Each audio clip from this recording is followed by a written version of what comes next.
week, you just won't care. In the next week, I'm going somewhere.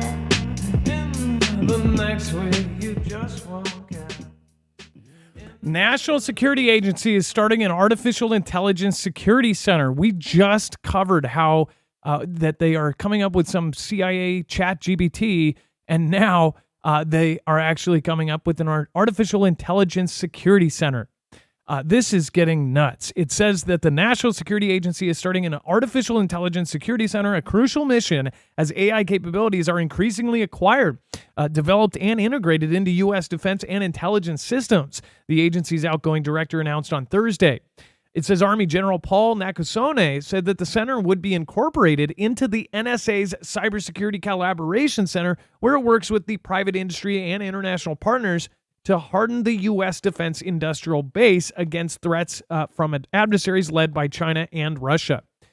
Get ready. So this is way bigger than people think, because so we all know that NSA has had this huge, monitoring program, and they've monitored the whole world. They could get into the French president's cell phone and look at their camera if they wanted to. We know all of this. Edward Snowden busted the lid open on all of that years and years ago, a decade ago. But as far as now, AI is going to be integrated into our systems. And when they say that they are going to be where it works with private industry and international partners, that also means social medias and everything else. So get ready, because this is about to get wild. The algorithms and things that we don't like already are also going to be run by AI. And these algorithms are going to only get better. We're talking about not just social media, but everything around us. Things are about to change, and things are suddenly going to get rearranged all around us, and we're going to go, we don't even recognize this planet. That's how big this is, and I don't think people are really going to realize that until it's too late. In fact, heck, if it does its job well enough, you won't even know it's happening. It says that, quote, we maintain an advantage in AI in the United States today. That AI advantage should not be taken for granted, Nakasone said the National Press Club, emphasizing the threat from Beijing in particular. Asked if the U.S. has detected either Russia or China trying to influence the 2024 you-know-whats, it says Nakasone said, we haven't seen that yet. Well, yeah, they need to put that in their pocket for later on down the road when they need a good story. But it says he noted that the number of will take place around the world before that, and said that the U.S. would work with partners and allies to help deter any such efforts. So they're already kind of throwing it out there like, oh, these two countries might try to fiddle. And that's why we're going to see any kind of fiddling. If there is fiddling, it will be China or Russia. So that's already a setup there. And remember, we're also already on the edge of a civil engagement here, with everyone completely divided down the middle and about ready to take each other out. It's pretty nuts. So as far as AI getting involved in this, they say, oh, well, we're ahead in AI. We're actually behind in a ton of areas, in a ton of very important areas. 37 out of 44 key areas of key technology we're behind China, that is. And of course, with AI, we actually had the chief software officer at the Pentagon, a position that was actually made for this gentleman because of his very unique capabilities and career. They made the position for him. He actually left, and on his way out, he said, blood's not going to be on my hand. Just so you guys know, we're behind in all of this, and there's basically no way to catch up. Once you're ahead in something like AI and AI weaponry and things like that, there's no way to catch up, because you'll always be hitting the post that somebody else left in the dust. So this is absolutely freaky. We're going to talk about this and much, much more tonight on tonight's call-in show. You can call in at 2244-00-MARF. So join us tonight. It's a Good Friday, so let's have some fun. We'll be right back right after this.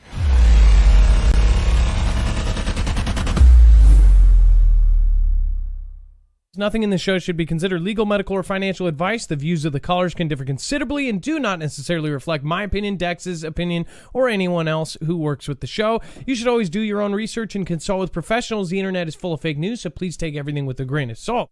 If you have not already, it helps us out if you end up going through any of our affiliates, and it helps you out if you end up protecting yourself against cybercrime.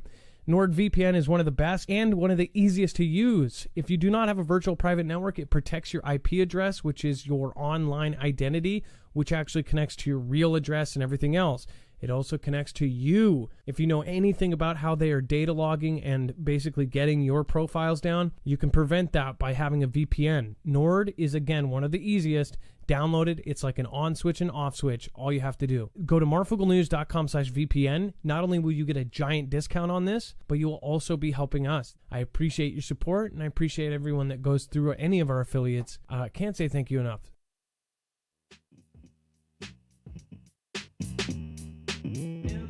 Next week I'm going somewhere. In the next week you just won't care. In the next week All right, what is going on, guys? It is Adam, a.k.a. Marf, and this is Marfoogle News. Today, we have a ton to go over, so remember, go over to the website, marfooglenews.com. You'll find a full bibliography of every single article, tweet, video, picture, document. Before anything, let's go thank the mods in the chat, all of the folks that came over from the last video, and again, from the last chat. Thank you for already making it here. Thank your mods. They always are very, very helpful. They all have great channels over at marfooglenews.com/friends. Again, that's where you can find all of their channels, links. If you want to go buy a book from Chance Paladin, he has a shop on Amazon.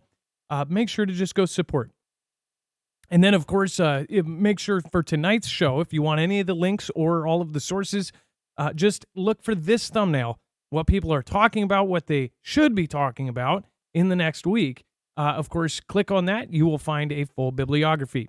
At the very end, we'll go over the web only and the overflow. That is all stuff that at the very end will hit on the way out. All right, let's bring in my co-host/internet brother, Dex James. What is going on, and how are you doing today? Well, hello, Adam, and hello, Foogle fam. I'm doing just fine. All right, so first of all, yeah, and the national, as far as them making a national security agency, the NSA is making a artificial intelligence center. So they're not only going to make a chat GPT bot, but they're also going to make a whole department to run the damn thing. What do you think about that, Dex? Well, again, I think we know that they've always had some sort of systems like this, and we could only surmise how vast their capabilities were. But it's the public announcement of this. It's putting it out front and center because they just did this with the other agency. So the two top 3-letter agencies working on their versions of AI or building centers so that they can, as they call it, deal with AI and use it to their advantage as it relates to the data they're having to process. It's a scary world because now it certainly gives them greater tools to do their job, but it also gives them greater tools to and their job is spying, so it gives them greater tools to be able to look more into the privacy of every citizen in America should they choose to do that. And I think that's what's the scariest part. Well, as far as the NSA obviously has this background of prying and looking into pretty much everything, including they're watching all of us right now. I mean, like everything in your home has probably got some sort of backdoor in it from this. What's really interesting is to think of why this is happening and what they're going to do with it. What do you guys think? Give us a call at 224-400-MARF. Tonight is a call-in show, so we're going to be opening up the phones right now. Again, you can call Dex at 224-400-MARF. That's again 224-400-6273, and that will be scrolling down below. This number, again, once you get there, just press option 4 on the phone tree, and you'll get right through to Dex. All right, let's get started. So we have rush hour storm floods, New York City area, swamping streets and stranding people in traffic. It was so fast that people were stuck in their cars. It says a potent rush hour rainstorm swamped the New York metropolitan area on Friday, shutting down parts of the city's subway system, flooding streets and highways, and delaying flights into LaGuardia Airport. Up to 5 inches of rain fell in some areas overnight. That's, again, 5 inches in one day. As much as 7 inches more that was expected throughout the day. It says this is a dangerous, life-threatening storm, Huchel said in an interview with TV station NY1. Count on this one for the next 20 hours. So if you're in New York, again, they are expecting even more over the next, now it's going to be about 10 hours. So you are still in that danger zone. Traffic was at a standstill with water above the car's tires on a stretch of the FDR Drive, a major artery along the east side of Manhattan. Some drivers abandoned their vehicles. So it's crazy to even think about in Maine, New York City, a flood up to your window in your car. It's like you think of New York as bustling, roadways. And then all of a sudden something happens where you have a scenario that looks like something out of an apocalyptic movie. New York up to their chest in water and above some of the cars. There was a tweet right before said that there was some guy in like a what do you call it? Super low supercar convertible, and said that he ended up getting his whole car flooded and his interior is completely ruined. I'm sure that's the least of any of your worries, but again, it's crazy to think about all of these hustles and bustles in New York and the flooding up to their chest. Says, never seen anything like this in my life, she said. Photos and videos posted on social media showed water pouring into subway stations and basements. The Metropolitan Transport Authority, or the MTA, which runs subway and commuter rail lines, urged residents on the nation's most populous city to stay home if they could. Virtually every subway line was at least partly suspended, rerouted, or running with delays. And 2 of the Metro North Railroad's 3 lines were suspended. So very, very nuts in New York. And I'm sure they're going to, use this for the great change. But again, what do you guys think? This was an image, again, of some of the flood as people are wading through it. And I'm sure there's probably some news guy in the wings trying to pretend that he's drowning in it. But again, crazy, crazy, crazy. Right in the middle of New York. This is the east side right here. So that's pretty nuts. As far as some of the worst areas were any of the kind of downhill, the downhill rivets. Like, I don't know the area, but somebody said that there was areas along that place where they have these driveways and people were stuck in their, parking garages, and the parking garages were even higher than head level, so they could not touch ground. They could not touch the floor of their parking garages. And then Dianne Feinstein, California senator who broke glass ceilings, dies at 90. Feinstein, who shattered glass ceilings during her more than 3 decades in the U.S. Senate, has perished, 2 sources confirm with CBS News. Feinstein cast her vote in the Senate late Thursday morning, according to Senate records. She was the longest-serving woman in the Senate, as well as the longest-serving senator from California. But in recent months and years, questions about her health have clouded her governing profile. She was absent from the Senate for about 3 months earlier this year because of a difficult bout with shingles and complications related to the V. It says Feinstein returned to Senate in mid-May, appearing in public for the first time since February. She was wheeled into the Capitol. This is what's crazy to me. And, I've seen articles about how people are being ageist against politicians. She is 90. I'm sorry, but most of you have experienced someone in their 90s or even in their 80s or even in their 70s. And you have to understand, this woman is 90. I said the other day on Twitter, I don't understand how almost all of these politicians stay working. Normally, people retire at about 65, not politicians. Politicians go until they die. And I said, why? Is it the money? Well, they make a whole lot of money. They could retire, but they don't. And obviously, it's not that. It is the power. This is what a crazy drug power is that they will literally go until the very dying breath to have that power. That's the scariest part about politics, especially now. In any other career, they would have booted these people out 15 years ago because they were too old to do their job. Now, again, I'm sure there's a lot of 90-year-olds out there that are still jogging around lakes and things and going on 5-mile jogs, but most are not. And most would probably want to spend that last few years having fun or going and traveling or doing something fun. Instead, these people deal with the grind every single day into their 90s, getting wheeled into these actual hearings. It's just absolutely mind-boggling. And they've always said, we need to have an age limit on politics. I don't think that's right either, because there are people that can survive. But why are there so many that are so old in politics? Obviously, they're probably going to make a case for it and try to change it, but I don't think that's right either, because there are people that can jog at 90 and probably could do a better job than some of the people that are in their 20s right now.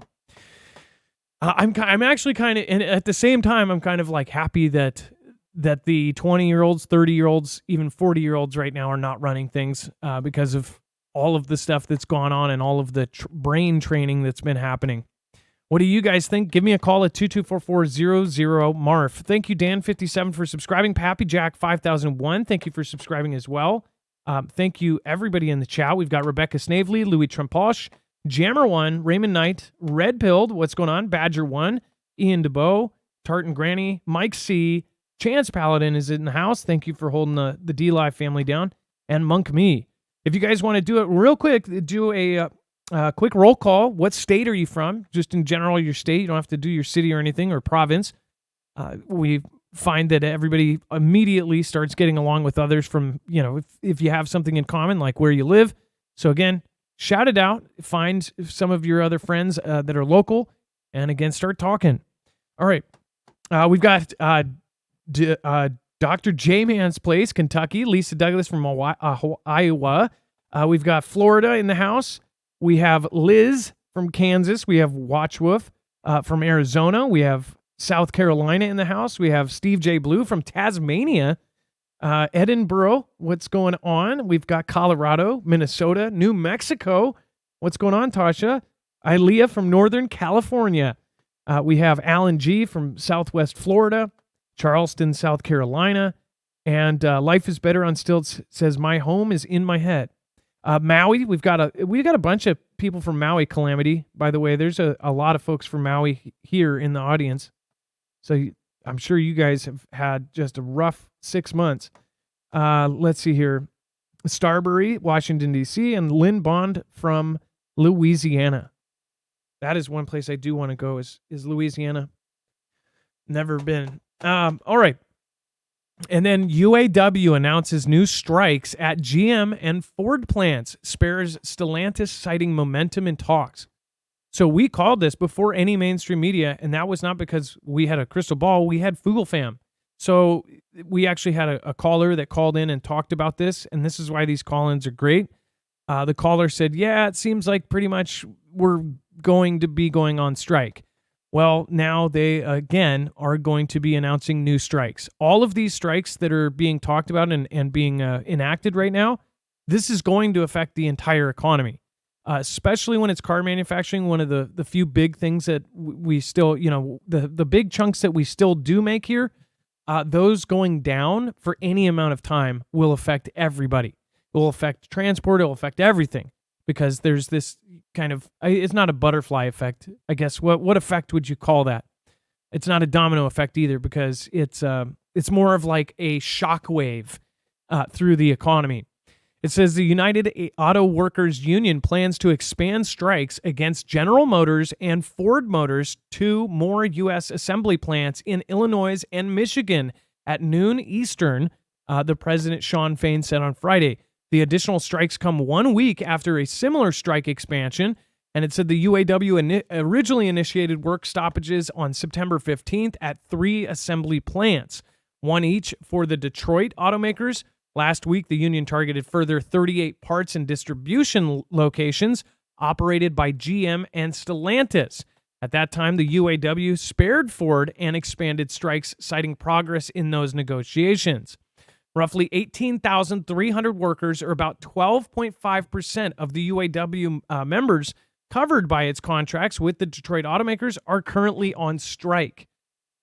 When we see a number like 12.5%, you can't really wrap your head around that. But when you realize how many folks work in this industry and that 12% or 1/10 of them are not working, that makes a giant difference. And that's only going to grow in the next couple weeks. It says to restore the balance of power, we have to restore the strike, Fain said Friday, citing several UAW strikes aside from the Detroit automakers. The Friday announcement was delayed by nearly 30 minutes because the union received a flurry of interest from the automakers, Fain said. And they probably called him last minute like, hey, can we do anything? Oh, no, we're not going to deal with you. No, we're not going to negotiate, but we just wanted to say, like, we understand how you feel.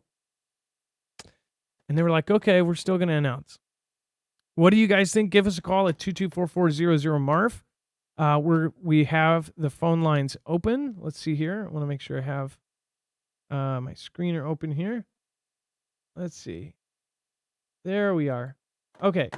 So let's see. We got Josh, a.k.a. Sweatin' Ministries, on the phone. Josh, if you want to pop in, you can. And then while we're waiting for Josh, again, if you haven't already, make sure to go check out Off Grid. These bags are going to be really, really great, especially if you don't want your phone getting any kind of signals during October 4th. This is a Faraday bag, essentially what it is. It also prevents your phone from sending any signal or receiving any signal. Once you put it in it, it is off grid. That's, again, hence the name. They make all sorts of cool products, though. These also double as Faraday bags for whatever electronics that are in them. So they protect them as well. So as far as they now have duffel bags, these big bags that you can actually put all of your electronics in and protect them. So they have all sorts of great things. Also, the backpack has a slot for pretty much everything: your laptop, your keys, key fobs, your phone, your tablets, everything that you can imagine electric that you would carry with you can be protected in one backpack. Most people are just going to go for the small wallet, or there's even a men's like trifold wallet that actually can fold into a bag. This is for anybody that does not want to be tracked or traced, or doesn't want bulk collection being done on certain days that might or might not happen on the 4th. A lot of folks have been talking about this again since we covered all of the stuff with Edward Snowden. So these bags are actually really affordable, and they're made at the highest standards. These things were actually, originally the company was called EDEC, and they made evidence bags for the FBI and other law enforcement agencies, because these things would be put into evidence rooms with laptops so that somebody couldn't come up beside the building and try to hack into it remotely. So these things are badass bags, and if you haven't checked them out, they're extremely high quality. I would say that they feel in hand, sort of like what a Kevlar vest feels like. That's how it feels. They're not made of Kevlar, I don't think, but gosh, they sure feel like it. They are made out of a special material that protects it from all signals. So make sure to go check it out, marfuglenews.com/offgrid, and make sure to use the code Marfoogle. Not only will you save money, but you'll help our independent channel. All right, Josh, a.k.a. Sweatin' Ministries, what is going on and how are you doing today? I'm doing great. You guys are hard to get a hold of here lately. Well, it looks like you got in now. Hey, man. So, yes, sir. So what's happening? Yeah, I just wanted to hop in and mention some stuff on AI and all the events happening around the world, like flooding and fires and stuff like that. It's all tied in, and as you know, I study Bible prophecy. For those listeners that don't, I encourage you to do so. It's actually very interesting and very enlightening, basically, listening to you guys, you and Dex talk about these things that's going on. I get excited about it, not necessarily because of the gloom and doom, but more like, hey, we are so close to coming to the Lord. But first off, I wanted to mention on the AI, you mentioned about what we think about AI being in our homes and stuff like that. That is going to be part of the beast system out of Revelation. I believe it to be where how he had power to give life to the image of the beast, to both speak and cause as many would not be worship the beast should be killed. They are creating these AI robots. They're saying that it's getting out of hand. Things like that. It's going to be part of that, being able to track and scope people out, basically, in the end. And the Tesla bot, it's all going to be tied in. The Tesla bot's almost ready. In fact, they say that they're going to be launching soon. So that's another kind of huge, crazy thing that's happening. What do you think about the Tesla bots? And in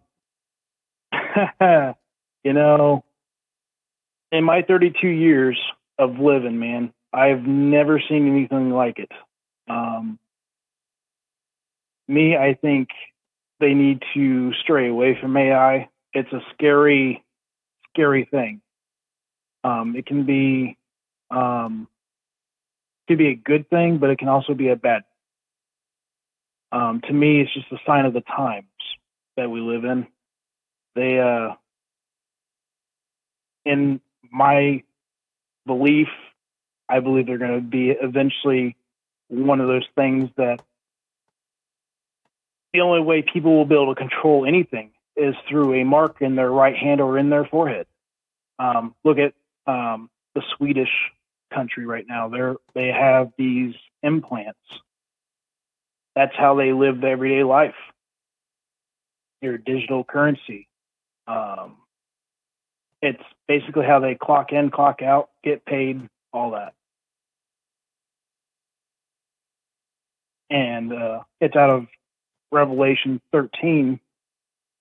And he causeth all, both small and great, rich and poor, free and bond, to receive a mark in their right hand or in their foreheads.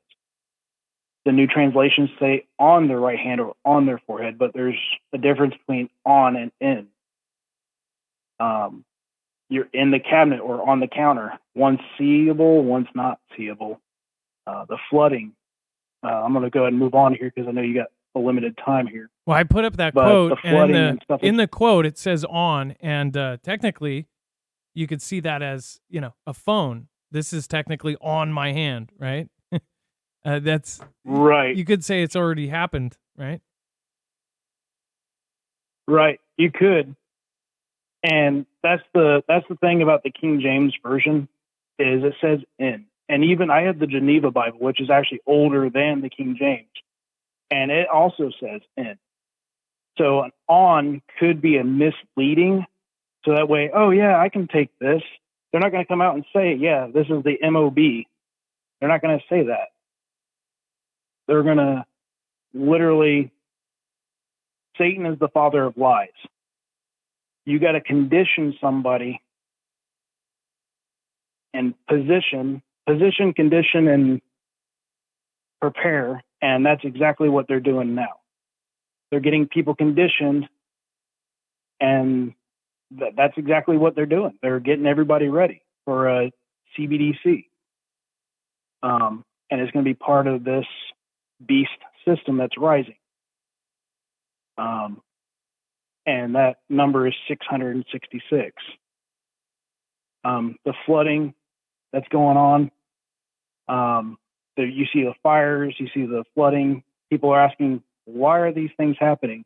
In Luke 21, it states that in the 25th verse, and there shall be signs in the sun and in the moon and the stars, and upon the earth distress of nations with perplexity, the seas and the waves roaring. Well, we're seeing all these things happen now, and it's actually getting worse, some would say, even older generations that I've talked to. So these things are going to happen, and men's hearts are going to fail them for fear. So there's going to be all these things happening. The disclosures to cover up for what's not happened yet. The rapture of the church. Oh, look, they were taken by these flying things in the sky, and that's where they went. They took all the bad people away, type deal. It's all tied in. I just wanted to come in and let everybody, kind of think on it and something to think about.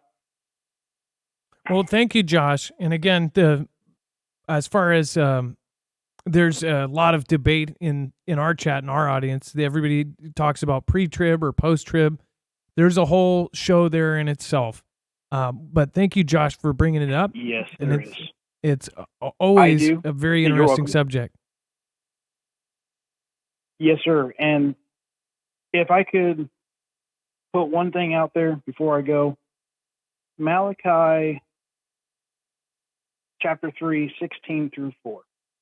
And I'm just going to read this real quick, and then I'll let you guys go. I'll just want to put this out there for those that believe in post-trib, mid-trib, and pre-trib. It says, "Then they that feared the Lord spake often to one another. The Lord hearkened and heard it. And a book of remembrance was written before him for them that feared the Lord and thought upon his name. And they shall be mine, saith the Lord of hosts. In that day when I make up my jewels, and I will spare them as a man spareth his own son that serveth him. Then shall ye return." Well, we're going somewhere because he's sparing us from judgment. "And discern between the righteous and the wicked, between him that serveth God and him that serveth him not. For behold, the day cometh." So he's sparing us from the day that's coming, and that shall burn as an oven. Just something out there for people to think about. So, Well, Josh, y'all we have a good night. We're gonna link your channel over at Sweatin' Ministries. Again, it's up on screen right now. If you want to go over and subscribe, if you like the things that Josh was saying, go over and subscribe. Sweatnam, SWETNAM Ministries, and the link is also going to be over on marfooglenews.com under the caller section. Thank you, Josh, and have a great night. God bless. You too. God bless. Bye. All right.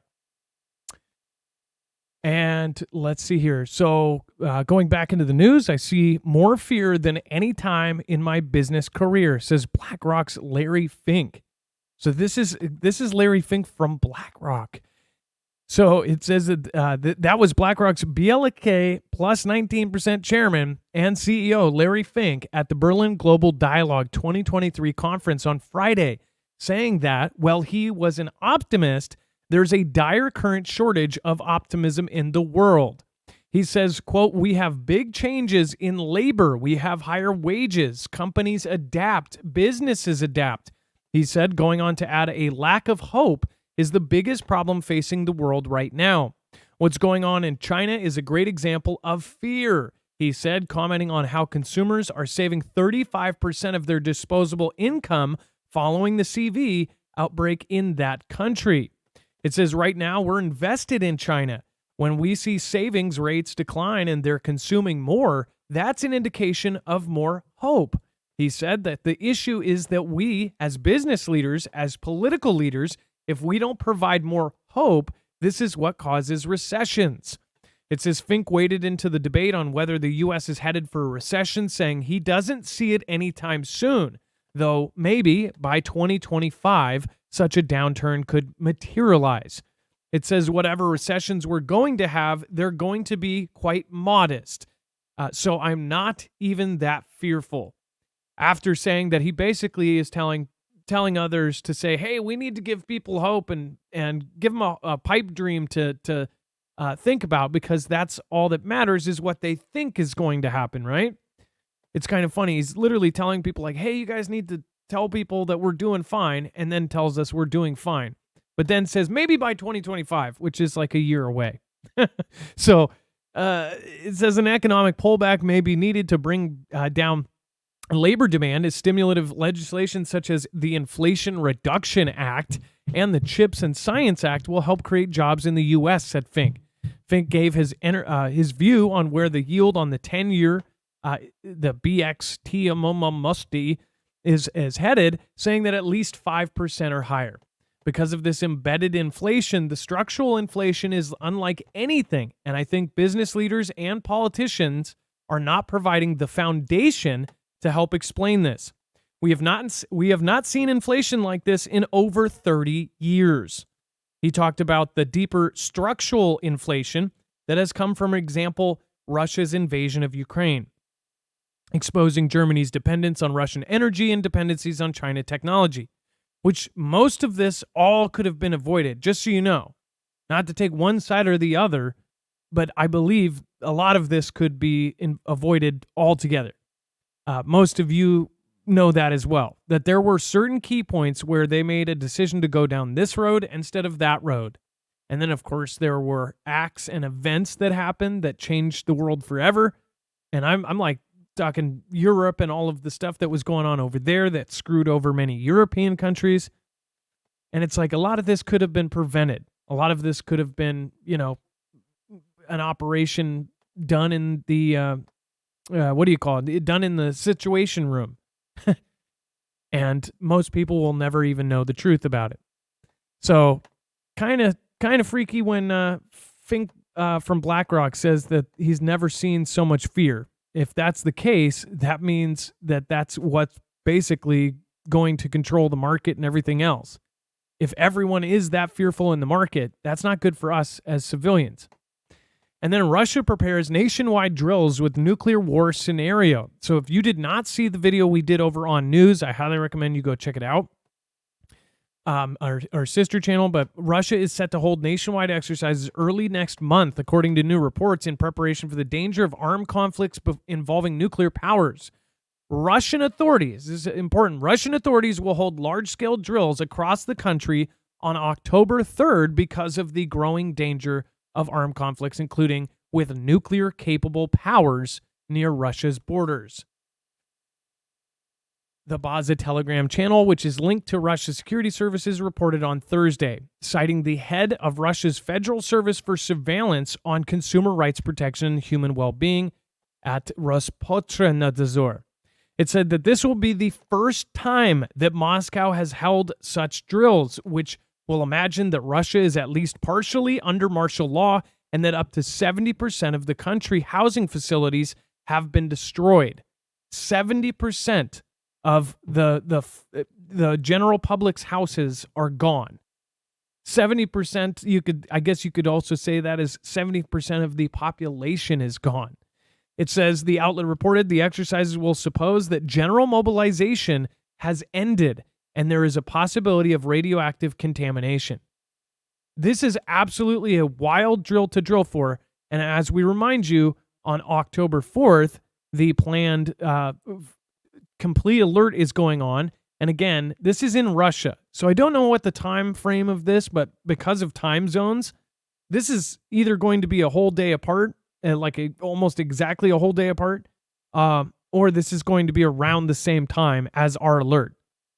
Meanwhile, while we're all getting a fake alert, there just happens to be a drill that could literally turn into something real. If you don't know this, military have used drills many times in the past to hide or cover a real operation. It makes sense. If they say, oh, we're doing a drill or we're doing a parade, they can logistically move things without causing alarm in the world. So they could literally be planning to actually do something or a first surprise strike, something like that, and we would never know. And when we get an alert on our phone, this is how the irony of this is.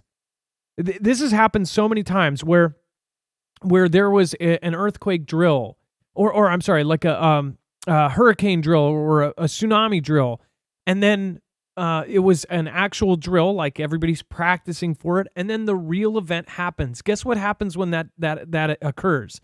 People go, oh, it's just a drill. Oh, no, it must be part of the drill. When in reality, it's the actual event. That's the freaky part about it, is tomorrow, everybody's been talking about this. Everybody's going to expect an emergency alert. So if we get a real one, are people going to pay attention? That's kind of a crazy thing about this. So, and then let me know what you think. Give me a call at 224-400-MARF. And also, if you've noticed strange EAS, this is another thing that people have been sending us for the last week. People are getting strange EASs, and by strange, I mean different than they've ever seen before. Different screens. So most of you guys have embedded in your brain what an emergency alert looks like from the EAS system. We get the tests all the time, right? We get the tests like, we are testing, this is an emergency alert, that type of thing. People have been getting different background screens. People have been getting different colors. People have been getting all these different writings, different counties, different things that are combined. So they're additionally testing all sorts of other alerts. And I'm guessing it's a structural thing. But again, if you've been seeing very, very strange EAS, let us know in the chat, let us know in the comments, and let us know what you think that that could mean, if anything. I'd love to hear from you guys. All right, and then let's see here. Next Exits, thank you for the super thanks on the last show. Says, I got my off-grid midsize months ago, and it does work, putting my phone in at October 4th between 2 and 3 Eastern. Thank you, Next Exit. And then Neil Nelson says, thanks, and you are Soul 1870 on the last show did a super thanks. I appreciate that. Thank you, and thank you. And then let's see here. Sweatin' Ministries, thank you as well for the support today. Russian Drill the Third. Yes, that we are actually talking about that right now, or did. And then Russia is scaling back its use of the feared Ka-52 attack helicopter on after Ukraine got good at taking them out. That's right. It says that they're scaling back on the Ka-52 after Ukraine got good at taking them out. These things are savage helicopters, by the way. There was an event I went to years ago with a Ka-52 and a U.S. Apache doing drills. This is way before, Russian. They did a co-event at with the Flight Museum, and it was pretty nuts to see what the Apache and the Ka-52 can do. It says Ukraine had gotten better at destroying the Russian Ka-52 attack helicopters and had plagued its counteroffensive, a U.S. think tank says. The respected Institute for the Study of War said that Russia had reduced its use of aviation when pushing back against Ukraine's grinding advances in the south and east of the country. The aircraft that played the most important role against Ukrainian attacks was the Ka-52 helicopter, nicknamed Putin's Vultures by Ukrainian media and believed to be among the most effective attack helicopters in the world. The UK's military intelligence said that the helicopters were one of the single most influential Russian weapon systems on the front lines. I could see that. I really could. It says Ukrainian forces appear to have increased their ability to down Russian Ka-52 helicopters in mid-August 2023, and the Russian command may have decreased aviation use in western Zaporizhia Oblast out of fears of aviation and pilot losses. So you can take this however you want to take this, but it added that Russia was instead conducting more airstrikes in other parts of the front line, including Kherson, Luhansk, and a possible bid to offset the degraded Russian force in those areas. So they're saying that they stopped using these Ka-52s because they were so good at taking them out. Some look at this as all of a sudden they pulled everything back. Are they saving this for something greater? Are they using those Ka-52s somewhere else? Other as far as comments by this, and by somebody even from the UK or military, says that they believed that they were actually pulling them back to save them for later. They said that in their experience that they were not able to take them out many of the times because they could strike from far away, and they had a whole plethora of weapons that could strike, and they did not. At least that was the area and the place that he was fighting in, and they didn't have all the fancy gear. They had regular troops and not too many things to fight back with. What do you guys think? Let me know in the comments down below. And of course, in the chat as well. Speaking of the chat, thank you, Shelby, Devon Cutmore, Sarah, thank you, Kiki Gray, Lord Andrew for being here.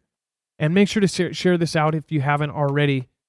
Please press that like button if you can. It helps us get spread to other places and suggested more. Thank you, guys.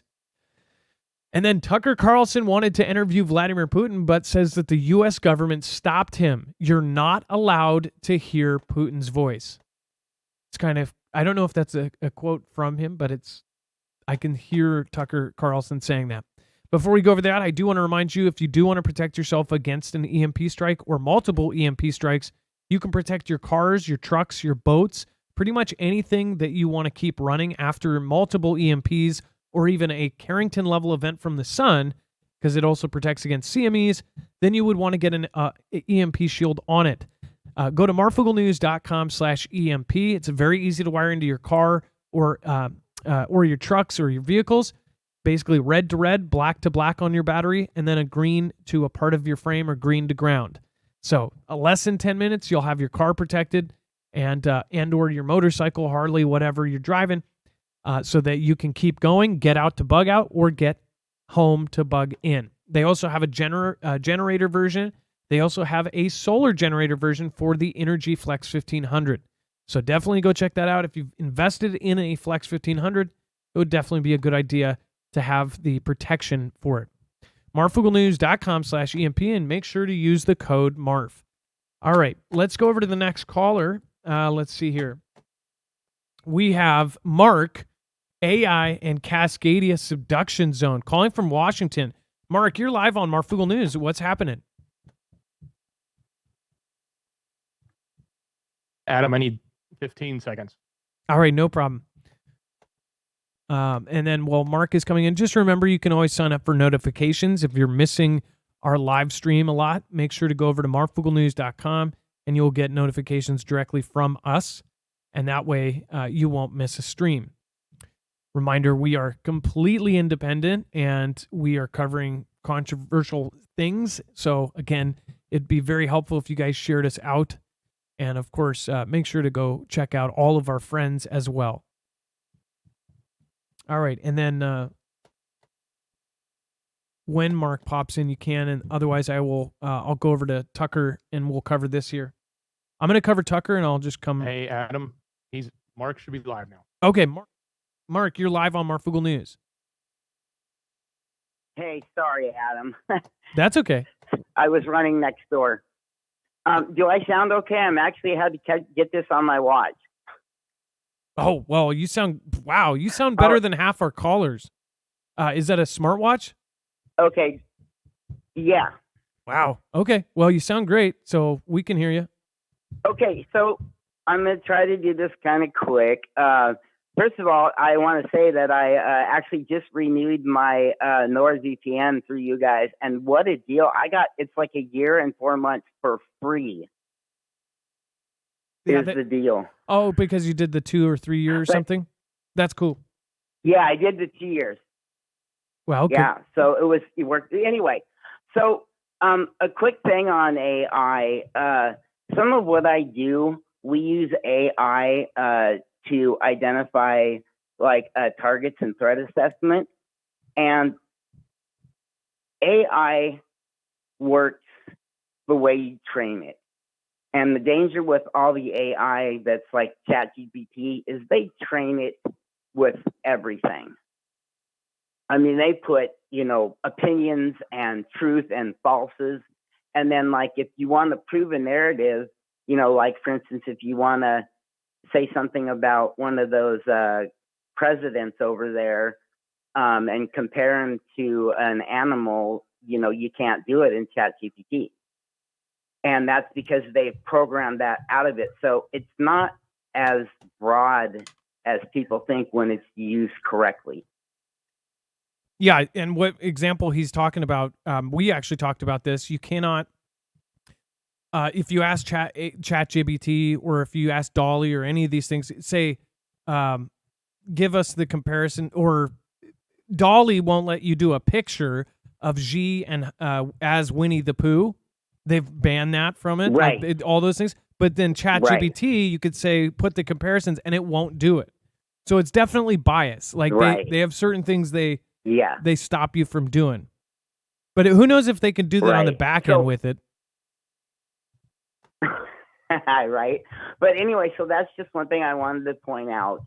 And then, so what been trying to call in for the last couple of weeks, and I was going to make a presentation, but I'm just going to throw it out there. So I'm going to put biblical prophecy and the disaster science together in a pretty nasty prediction for around the 2030s. All right, go ahead. Okay, so anybody familiar? And by the way, the King James Version Bible is the only reliable Bible to get the correct translation of what was meant. But so if you're familiar with Revelation, it's John's like dream view, not dream, but he got taken up to the third heaven. And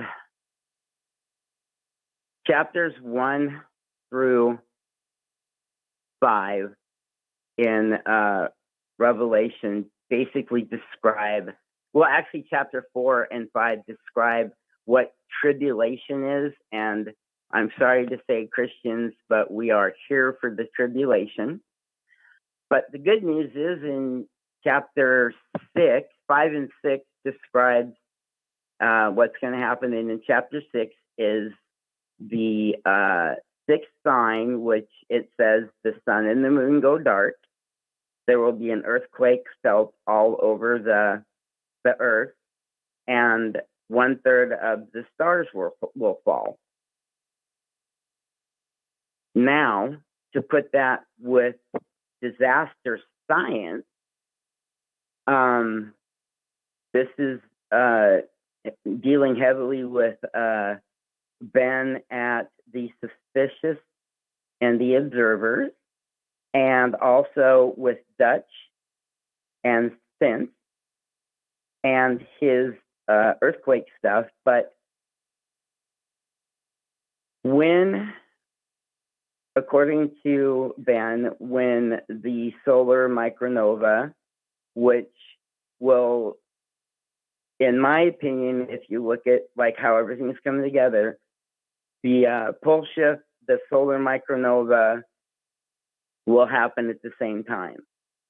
And what is supposed to happen is the solar micronova will happen, and that's going to basically blot out the sun with black dust from our view for a couple of days.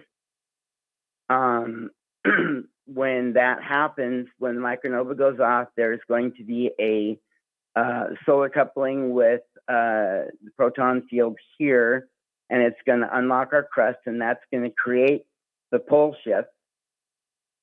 And so when you put those two together, the sixth sign and the disaster science meets hand in hand. And according to a lot of people, we are now starting tribulation, which gives us about 7 years before the rapture. Now, when would so what do you think? When do people think the 7 years started?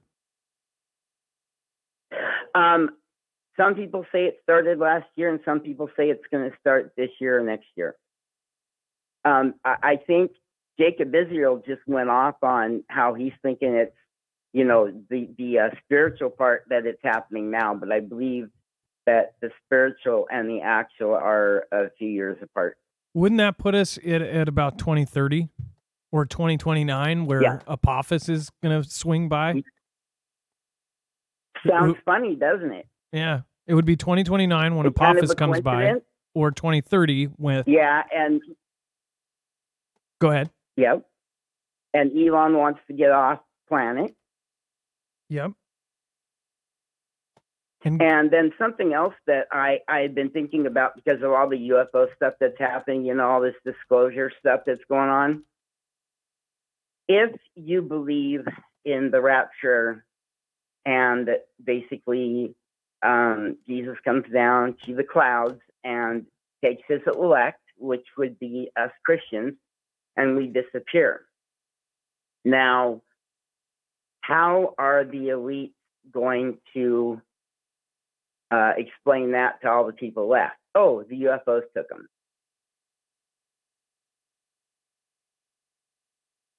Good point. Just a thought. Yeah, rapture, people disappear. And then Adam, say it's that. I look at, I'm a Christian, but I am also very scientific. And I don't look at any one problem from any one point of view. I look at them from every one of these places that, science and political. I take every angle and try to figure out what correlates with all of them. And that's probably the truth. Well, no, I was trying to pull. You reminded me of something, but I don't think I'll be able to find it. No, I get what you're saying. But, So you also yeah, have a but skeptical brain that tries to figure out how it would actually work. skeptical and critical thinking. I Yeah. mean, I don't ever take what one person says about anything until I have a couple of correlations. So, Elon Musk also said, "Ends of the world warns life on Earth could go out with a bang or a whimper." It's kind of I've talked about this many times, but he thinks that the end of the world. He is an end of the worlder. Like that's why Jacob Israel's Yeah. actually talked about it. There have been people either believe or they don't believe, but Jacob Israel put some stuff together that essentially there were some signs that it looked like Elon Musk was watching his channel. People can't wrap their head around that, but yeah. if you're talking about end of the It's world amazing. stuff, but yeah, and if you watch Jacob Israel and the case he's made of why he believes Elon Musk was watching his channel, at least for a little bit, I don't think it's Yeah. that crazy. There's how many channels talk about the end of the world? I mean, there might be a lot of smaller ones but channels that really, Right. have a following. There's not that many that talk about kind of end of the world subjects or cataclysms. Elon fully believes in the end of the world. He's talked about it in half of his interviews. Yeah. And Yeah. And I do believe he does watch Jacob. I mean, I definitely believe that. I do too. I had an argument with a few people close to me about it, and it's you either believe or you don't believe. But he put out some stuff on his Twitter and Right. things he deleted and things that it was wild. And even the other day, he posted a random tweet talking about Friends. I don't know if you guys remember this. The other day, I was talking about how North Korea, like you could get taken out if you got caught with a Friends disc. Specifically, I mean, who Right. talks about Friends now? And just the same day, he Right. tweets a meme that's like, it says something about, he goes, people when they tell me that they like Friends or something, and it says me, and it's Right. like, me, I hate Friends. And it was like, why? It had nothing to do with Right. anything. And he just happens to post something, a Right. meme about Friends that's not being talked about. I don't know. I thought it was weird. Yeah. Makes you think. Yeah. Yeah. But hey, I just I want to give a shout out to my daughter, Blissfully Layla. She watches you a lot more. I don't have a lot of time, but she's been pushing me to do this call.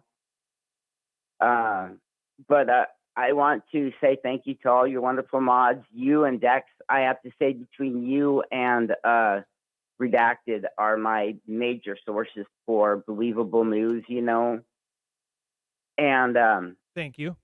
but I want to say, this is more to the Christians, but everybody should take this to heart. Is that right now there is enough misery. Even if you don't agree with this LGBTQ stuff or whatever, Jesus loves everybody. You should put that out there too. Love everybody. Don't condemn. That's what I like about your channel. Everybody's welcome. Don't condemn people because remember, an opinion is opinion. And even if you disagree with my opinion is never wrong. It might be for you. So that's just a thought. I think the argument is not condemning, spread the love. because very very few people condemn. It's the point of making people agree with. That's the thing. Your opinion is never wrong to you, and my opinion is never wrong to me. But then, what if I force you to Right. have my opinion? That's where people are having a problem. Then They I'm don't not care what gonna other like people you. do. They're just like, don't Right. force me to teach that to the people I know and make me believe it. You know what I mean? Exactly. And they're confusing the two. But yeah, That's like- no, I get you.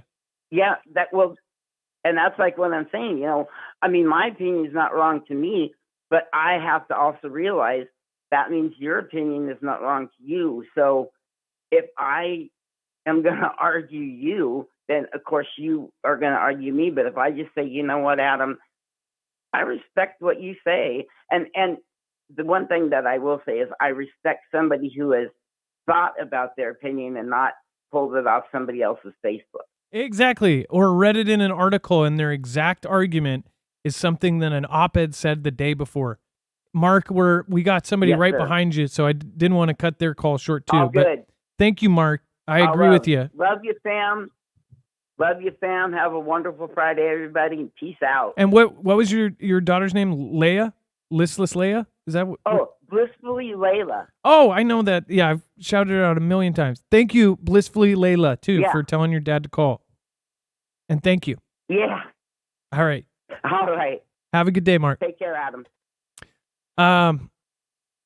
Yeah, no. Like one of my family members had an argument with her mom, which is one of my aunts, and they had an argument about something that was related to, like, it was a Harry Potter, one of those kind of arguments, and they literally said this big piece of why they feel the way they feel, and I copied because everybody was like mad at each other, and I copied it, and I'm like, that's literally from an op-ed the day before. They took their argument was literally somebody else's argument, word for word. They copied and pasted it. I was able to DuckDuckGo it and find the quote, and that was their argument. That's frustrating to me. At least come up with something on your own. You know, why do you really think that? Or are you just using it? People are so easily swayed. If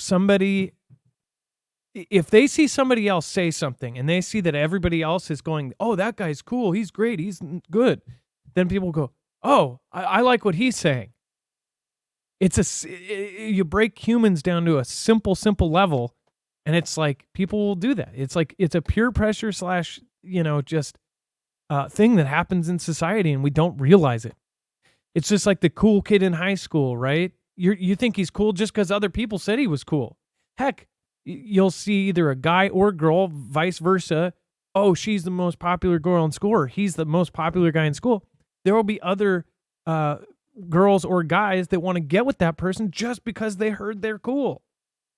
And this is happening on a massive scale, but the push is happening from the very top, from government. And they see it on social media, but they don't realize that there's emails and things being done in the background that are forcing them to do these things. That's why I'm like, what is the end all overall thing? I see people in the groups that are saying that they're being affected or mistreated. There's people in those groups saying they don't care about us. All they care about is the bottom dollar, and they care about putting stuff out for their corporations to pretend that they care about these issues. I remind you, my friend worked at Amazon, was part of the diversity inclusion board of diversity inclusion. And he looked around the room and he said, hey, we're literally all white guys. And they said, yeah. And the guy jokingly, the guy in front on top, like big boss man said, and this is supposedly, I have to say that because, but I know, but supposedly said, oh, yeah. Well, we don't actually care about it. We just have to look like we do. I should have said blank company, but yeah, again, that supposedly happened. And I do have somebody that can, if they try to, either way. But that's how I think most corporations are. And secretly, they don't really care. They just want to give the image that they care. And the average child is sent up to nearly 5,000 alerts. Okay, we'll go over that. I almost skipped Tucker because I already talked about it briefly, but this is nuts. It says former Fox News mainstay Tucker Carlson recently revealed that he had intended to interview Putin, but said that the U.S. government thwarted his effort. Fundamentally, that should be wrong. The thing is now, and you guys know this, what bothers me, and I said this the other day, is that so you could be totally anti-Putin, anti-Russia, think they're horrible, they're corrupt. But if you then try to question anything that's going on with the U.S. in the context of their issues with Russia or even some of the related countries, then they go, oh, whoa, are you pro-Russian or something? No. Pro-truth, pro-justice, pro-morals, pro-values. Like, what the heck is going on here? You can't question one side, and they're training people to go, oh, then you must be a fan of this guy. Nobody said you're a fan of that guy. You're just saying, hey, what's the problem here over here on this side? That's what bothers me about this. And you can see in the actions, they're preventing people from actually getting one side of the story out. That makes people doubt it even more. Not to say that other side is right. But they do it under the pretense that, well, if you hear his voice, he's going to spout propaganda and fake stuff to you. So then you're going to be convinced of something that's totally fake. It's this whole war on the fact that we can't decide what's BS or not. It's now the government's position that they need to decide what is true and what is false. We are not allowed to do that. Us as adults and through life experiences, and everyone has a different plate that they've gone through, we're not allowed to figure out what's fake and what's true anymore. That's somebody else's job. Do you guys agree? Does it seem like that? Let me know in the chat. I'll be going over to chat here now. Do you guys agree with that? Does it seem like they're not allowing us to figure out what's true and false, and they're either secretly or publicly kind of preventing us from judging for ourselves? One Up B says, my BS meter works fine. And it's a little bit harder because if Vlad says something, then it's translated. But I think you could even see through the BS even more because it's translated. You're looking at their body language, what they're saying. Either way, if he says something, then we can say, okay, I hear that. No, that's not true, or that's true. The problem is sometimes what they're saying is true, and another side has come out and said, oh, no, that's false, because it's better for their agenda for it to be fake and not real. Little things, too. The thing is here's the thing. We know that they have to lie, right? I mean, in fact, some of us even approve of some of the lies because it's for our safety, right? Not saying I do, but you have to. They do have to lie about certain things. They have to omit things. They have to omit people's names in some cases if they're on some big operation trying to take out the bad guy. I mean, CIA, FBI, there are good operations that are secretive, that are classified. That's why, I mean, most people support that. Like, hey, don't say that. You could lead the enemy to us or to our soldiers or whatever. But you have to realize if they lie, if they do even the littlest lie, if somebody or anybody does a little lie, that means it's going to spiderweb out, and other things aren't going to make sense if that little lie is in the middle of a lot of other lies. And if there's truth at the base of it and you see little lies, then you go, okay, wait, this doesn't all work. But the point is since the government has to lie, we know they lie. It's a fact. They literally tell us they lie with classified stuff, for national security, all of these things. So I don't get when people go like, oh no, this is fact, that's not fact. How do we know? We don't know. We don't know what's fact and what's not fact. Jordana, I approve to some. Yeah. Let's see, a Peppermint. Michelle K squared. Thank you. It does seem like a created chaos. We don't know what the end all goal is of all of this. We don't. And if Tugger interviewed Putin, he'd instantly be labeled a Russian sympathizer and a traitor. Ian DeBow. I bet it would probably be a pretty even one, but who knows? He might even say, haha, you're funny or something, or that's funny, or, I could see Tucker going like, you're actually pretty intelligent, or saying anything like that. And instantly that would be the case. I believe you on that one. And then the average child is sent up to nearly 5,000 alerts on their cell phone every day. This is pretty shocking, to be honest. Parents may be shocked to learn that the average child receives up to 5,000 alerts on their smartphone daily. The whopping number was discovered in a study that monitored 11 to 17-year-olds' smartphones use for 1 week, finding that participants received 237 notifications on a typical day. Again, 237. But the report found that the frequency varied with maximum of over 4,500 delivered and more than 1,200 seen. The pings primarily came from social media apps, with Snapchat, Discord, and Instagram topping the chart. Roughly a quarter of the never-ending alerts pop up during school hours, with about 5% more occurring between midnight and 5 a.m. on school nights. So this is kind of crazy, because if you think about it, if a kid is allowed to bring their cell phone to school, which some schools say they can't, but you have to realize kids that are 6, 7 years old are being given phones now. Mine aren't, but again, they get to use phones some periods of time. But when you're 6, 7 years old and there's constant alerts from these games, which are addictive, or apps which are addictive, then they look. They don't have the structure yet to say, oh, I got to put that away. I got to see that after school. No, they're going to pop it out 24/7.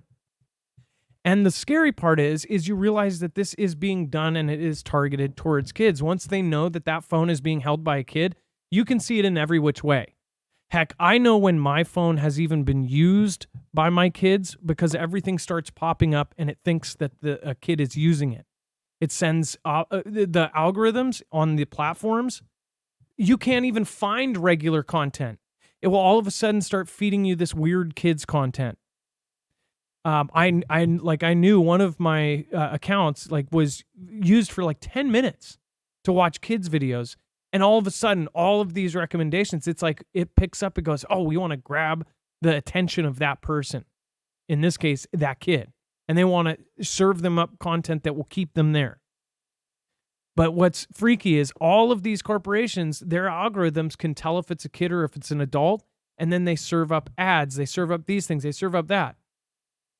And it's just it's kind of ironic, because the same platforms, the same places says that they're trying to stop that. They'll stop a creator from doing something. They'll say, "Oh, you can't suggest things towards kids," but then they'll literally sell thousands and thousands, hundreds of thousands of ads that serve up to children. So then those children will nonstop try to ask their parents for something or this or that, which there's laws against. How they do that as far as companies go. But just imagine how much your kid or kids are looking at these, and how much that's swaying their brain right now. If you look at the teenagers now, they believe things that are just absolutely nuts right now. They believe if you're on one end of the spectrum of political stuff, that you're just automatically a big ut, and that you're racist and all of these things. They automatically think that now.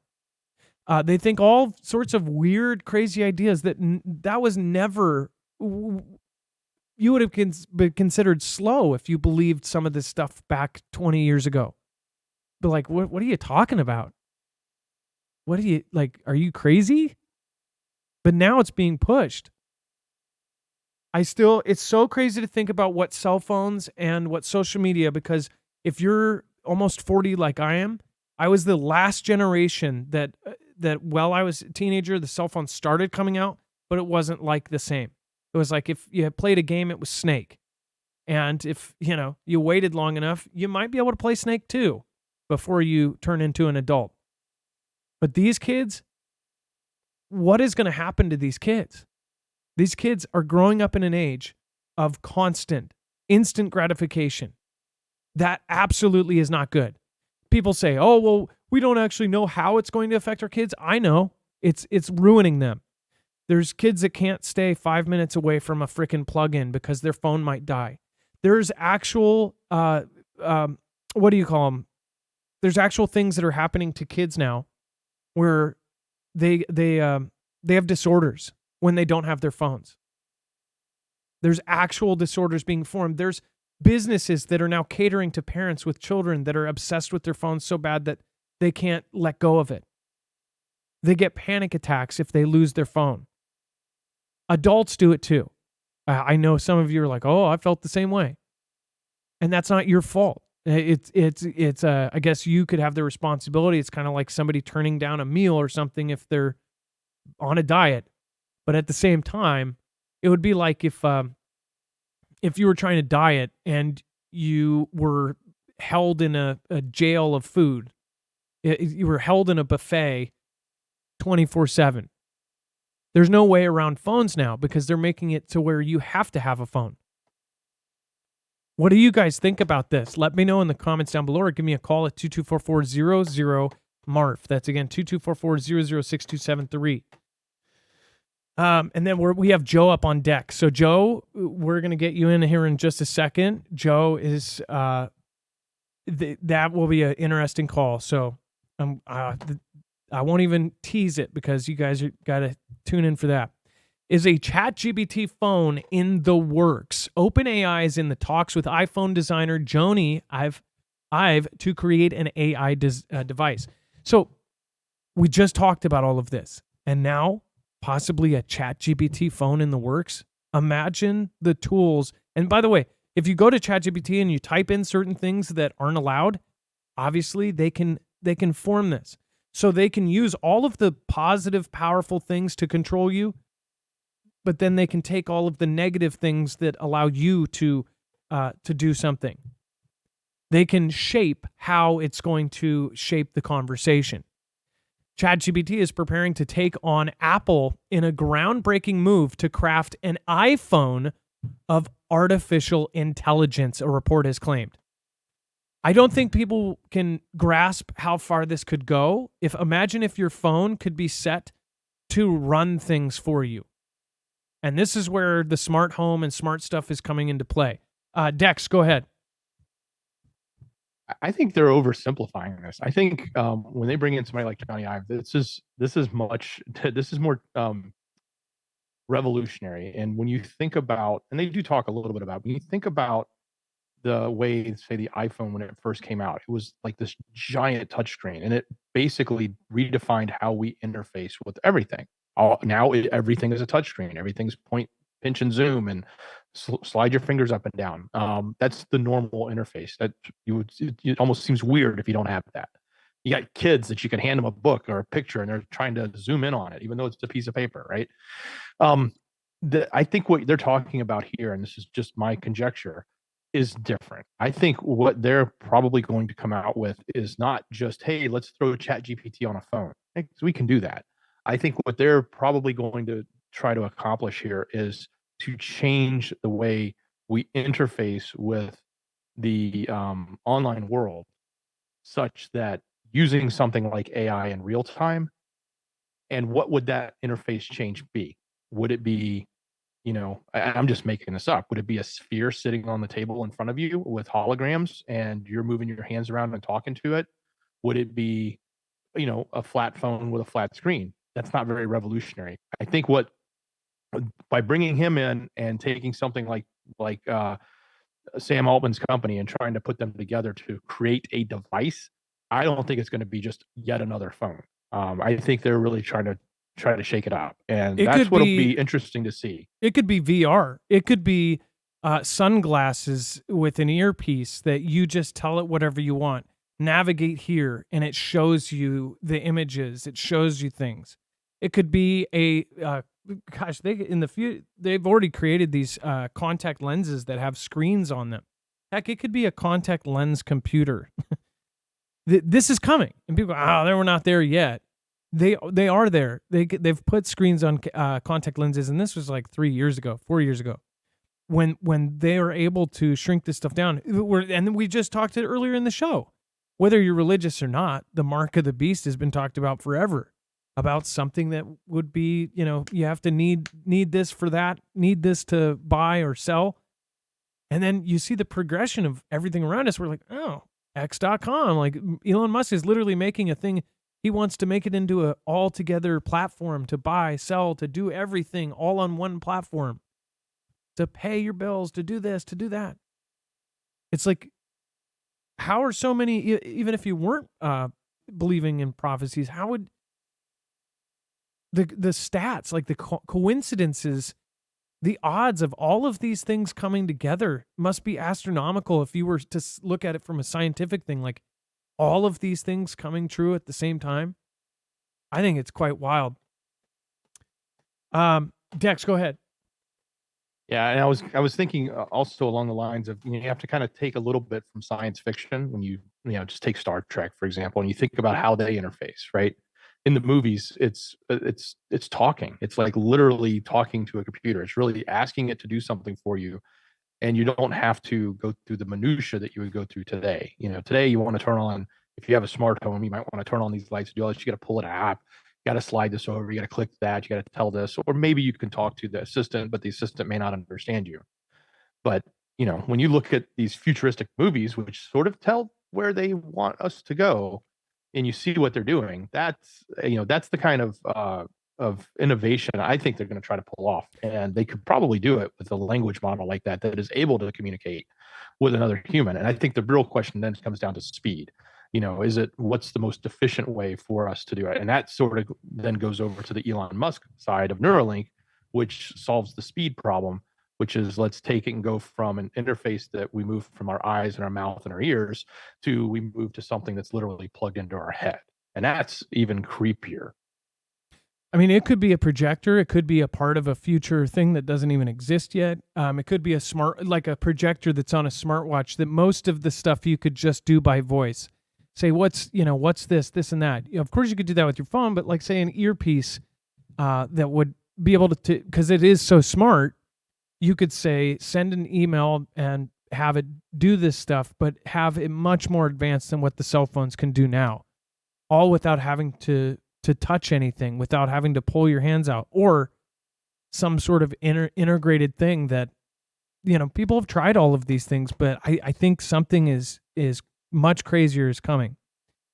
Use any screen, use anything around you to turn into your phone, right? We've seen ideas and patents for things like this, where you could just walk up to a wall and swipe and use it and play YouTube videos of things for your friends.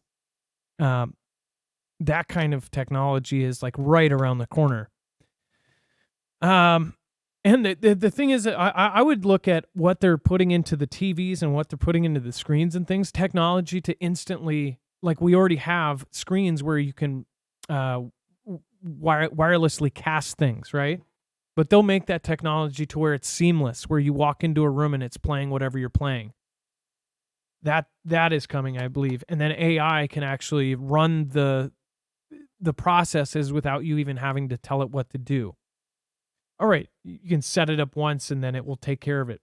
All right, let's get Joe on the phone. Well, you get Joe on. Just want to remind you, if you want quality freeze-dried food, make sure to go over and check out Nutrient Survival. This company was actually put together by a bunch of special ops guys, and these guys wanted to make food that was nutrient rich. So the big difference in this food is how much nutrition is in the food.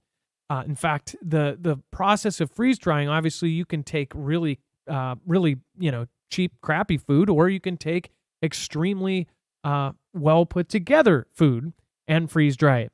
The great thing about freeze drying is it holds everything in, and it holds almost all of the flavor in, and it can last up to 25 years.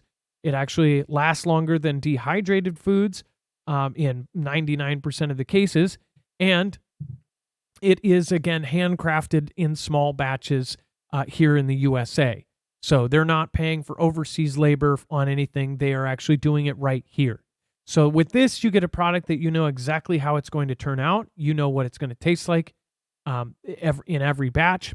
What really turned me on to it was the taste.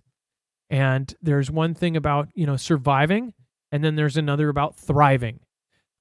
Most freeze-dried food, just add or cook in water, and it brings it right back to life. So make sure to go check it out, marfooglenews.com/NS. Alaska Prepper, thank you for turning me on to this stuff, because it's really, really good. Again, marfooglenews.com/NS. All right. And let's see here. Yeah, let's get Joe on the phone. Joe, you're live on Marfoogle News.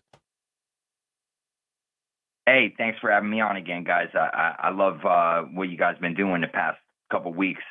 Very powerful broadcast. And I just want to thank you guys off the jump. I hope you guys are strapped in, because I'm going to talk about the science, the religion, the technology, all that. So if you got a couple minutes, we'll get into it.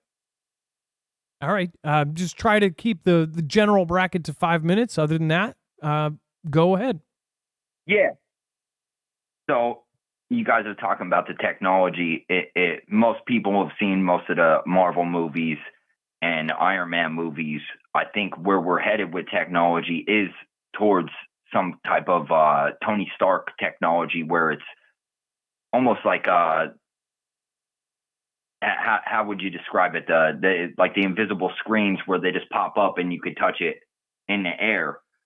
But the reason I was really calling was I was at work today, and just so everybody knows that's listening, I'm just a regular guy. I do this stuff because I really want to see everybody get through this and free our people and uplift our people. But the Neuralink thing that we talked about last week, I seen that they did successfully do the first trials on paralyzed people, and they were a success with the Neuralink chips, and they're able to control their hands and their feet and their different, whatever. Sorry about that. Whatever part of it is. Oh no, you're good. Whatever, paralyzed part you have, it has been a success. But then while I was on hold with Dex, we were looking for some stuff to try to. We couldn't find the article or the video that they aired on CNN today. But so he did. There was another one. That was that noise, by the way. I did pull up the video. It's copyrighted, so we're not going to play it. But I was going to try to pop up some screenshots of it, talking about what the Neuralink gets the green light for human trials on brain implants. So we're in a world right now, Joe, where, as you said, like this is starting. The brain computer interfaces are now beginning. Human trials. It's done. Green light is go. Yeah. That's freaky. So the broadcast that I seen on CNN, they'll probably put the video up tomorrow or something. But the video that you're talking about that's going to be linked on the channel, it was monkeys playing Pong on a video game system with their minds. So if monkeys could do that and they can control the computer screen with their mind, could you imagine if that's tapped into a human, what they're able to do? And there was a part that stood out to me where they said some of the monkeys died during the trials. So it's not a foolproof technology. There is some risk to it. But could you imagine if a very sharp person was able to implant that and then control the phones and the tablets and the computers with their mind? That's a crazy reality to think about. Equipping humans with Wi-Fi. So if I look at a screen or anything with Wi-Fi or Bluetooth, I could link to it. I could speak with my mind through a Bluetooth speaker. I could hack something with my brain. I mean, like, this is absolutely beyond comprehension. It's where we're at, and our heads are not wrapped around it yet. I know it because I can't wrap my head around this. Yeah. This is happening right now. No. And the reason I gravitate towards your guys' channel is because you guys deconstruct this stuff in a productive manner and question a lot of stuff that most people aren't even aware of this stuff. And, right before I hopped on, I heard you talking about how the phone does different things. And I've been having tons of glitches on my phone and trying to speak out about, all different types of things. I'm strictly a man of God, man of liberty, pretty much my whole life, and a lot of glitches where posts disappear. It takes 18 hours to upload a 1.5-minute video. Certain things you like and comment on aren't there, and then they are there. I don't know if other people experience this stuff, but then I'll call out, saying about AI and kind of trashing it a little bit because I see where it's going, and it's just funny because I said I really don't want AI around unless it's like R2-D2, because R2-D2 kind of saves everything in Star Wars. If you guys take notice. Well, like 2 hours later on my phone, the New York Police Department rolls out a blue and white robot that patrols the streets. Now, it doesn't look like R2-D2. It's pretty close, but it's like the phone showing me stuff as I'm looking for it. It's almost like a mirror. So I don't know if they do that through biometrics with the fingerprint on the back of the phone, or if they literally like scan our eyes and like our body temperatures and all that. But I don't think people are aware of the biometrics behind a lot of these devices these days. Well, imagine this. If monkeys or chimpanzees are playing Pong with their brain, they're not using it with because chimpanzees and things have played video games and they've done all that. And we were surprised that they could put the square in the square, the triangle in the triangle.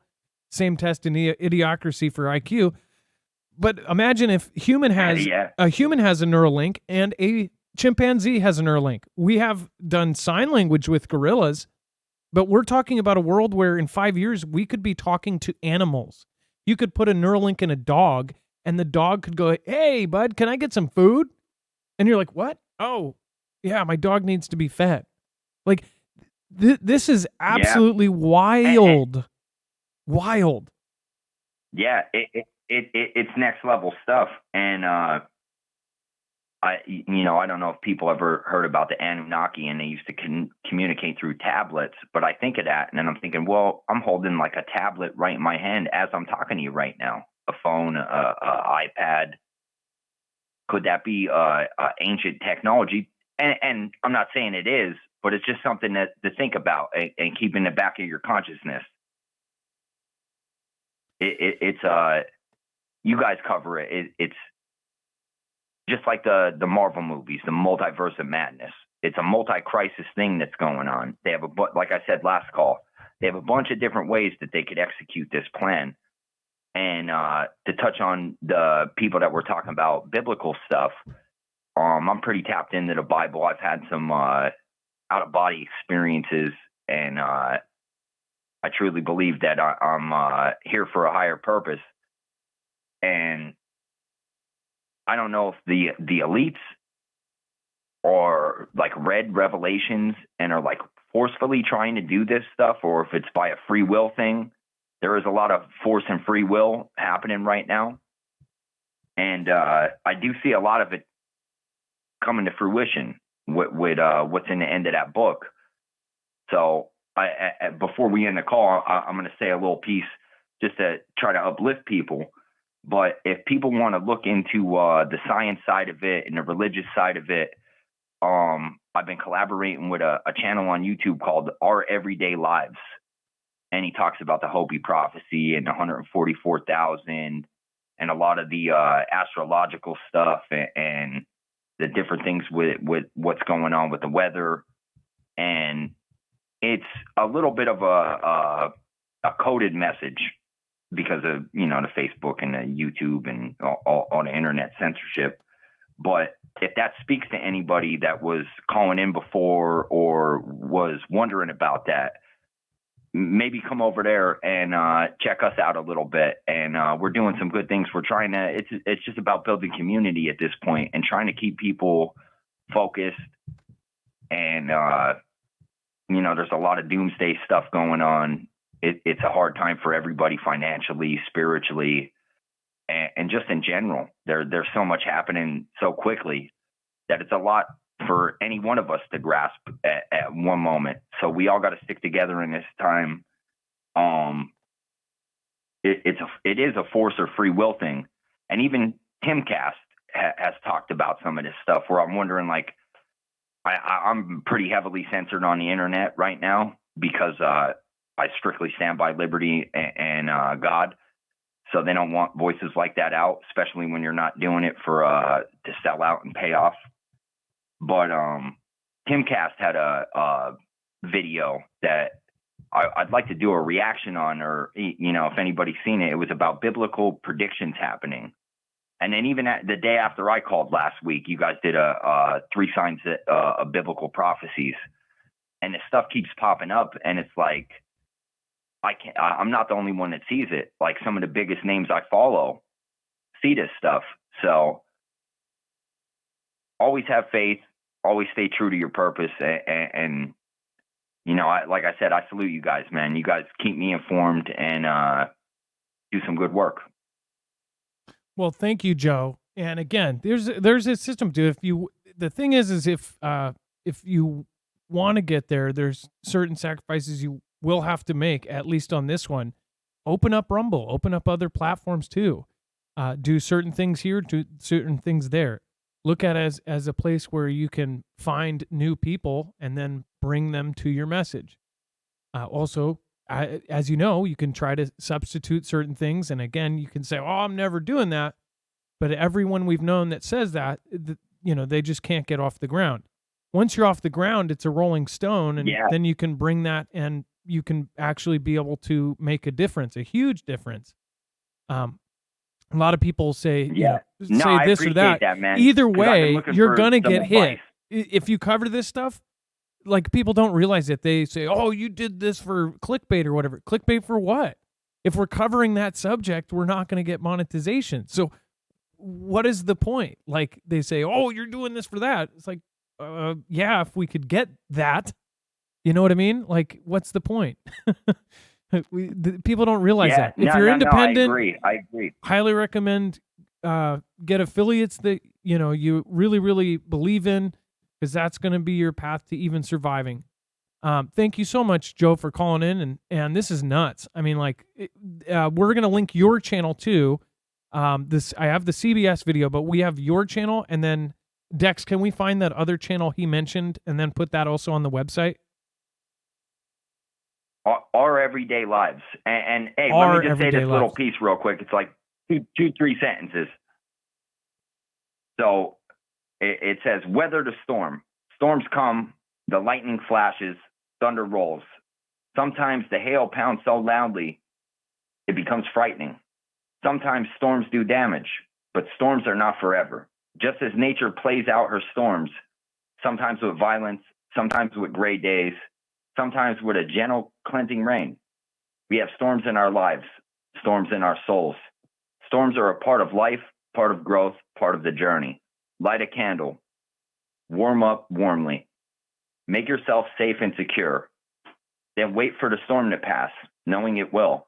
Let peace return. Let security return. Let joy and meaning come back. The certain faith that you have purpose, then your life is on track. Basically, all the bad times, they will pass, and you adapt to whatever's coming next. Thank you, Joe, and thank you. And that's it. And that's Exactly. what your guys' channel's about. So thanks for having me on again, guys. All right, thank you, Joe. Have a good night. Bye-bye. That was Joe from Pennsylvania. If you want to check out his channel, you can go over to marfooglenews.com. By the end of the show, it's actually probably already updated, so it'll be over on the overflow and web content below that. We have all of the callers' information and all of the videos. This is really crazy, though. The monkeys playing Pong with their brain. That is absolutely absurd. People experience new dimensions of reality when dying, groundbreaking study reports. And it's coming out of Vice, so take it with a grain of salt. Obviously, the study isn't by Vice, but they pick and choose what they cover. Scientists recorded the brain waves of people in cardiac arrest to understand what happens to consciousness as we die. It says, abstract breaks down mind-bending scientific research. Scientists have witnessed brain patterns in dying patients that may correlate to commonly reported near-death experiences. So they'll never ever be able to prove things with this, but this is, again, part of, here's my just quick opinion. Some of these things I feel like they are trying to, because the whole next generation, I think it's safe to say that there's more people that do not believe in anything right now than has ever been in our entire history as a human beings. Unless we were cavemen and didn't know how to think. Like, there's never been so much non-belief of anything. Like, not even in a general God or anything. And again, to the people that absolutely believe in nothing, that's totally fine. We can all believe what we want to believe. But for me, it was like, if you ask the question, like, well, where did it all start? Okay, if it started from the Big Bang, what was before the Big Bang? Right when you get to that point, it goes, okay, well, broken, the computer shuts down. It's like, so there was nothing before the Big Bang? What is nothing? There was literally nothing, and then who created that nothing that the Big Bang came from?